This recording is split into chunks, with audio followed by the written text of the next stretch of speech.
TET परीक्षा देणाऱ्या विद्यार्थ्यांसाठी एक महत्त्वाची बातमी समोर आली आहे। परीक्षेला बुरखा, हिजाब किंवा दुपट्टा घालून जाता येणार का?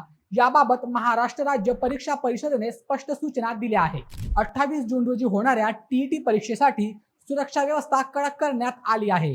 काही दिवसांपूर्वी बुरखा, दुपट्टा, मास्क आणि टोपी यावर बंदी असल्याची चर्चा सुरू होती। मात्र आता परीक्षा परिषदेने स्पष्ट केलं आहे की धार्मिक कारणांमुळे बुरखा किंवा हिजाब घालणाऱ्या विद्यार्थ्यांना परीक्षा देता येणार आहे।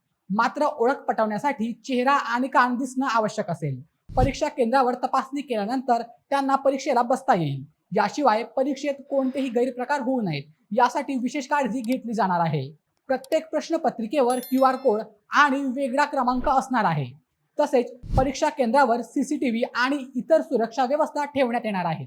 त्यामुळे टीईटी परीक्षा देणाऱ्या विद्यार्थ्यांनी घाबरून न जाता परीक्षा परिषदेच्या सूचनांनुसार तयारी करावी। परीक्षा सुरक्षित आणि पारदर्शक ठेवण्यासाठी असे नियम असणं गरजेचे आहे का? तुम्हाला काय वाटतं? तुमचं मत आम्हाला कमेंट करून नक्की सांगा आणि अशा व्हिडिओसाठी आपल्या बोलेमेच्या YouTube चॅनलला सबस्क्राईब करायला विसरू नका। धन्यवाद।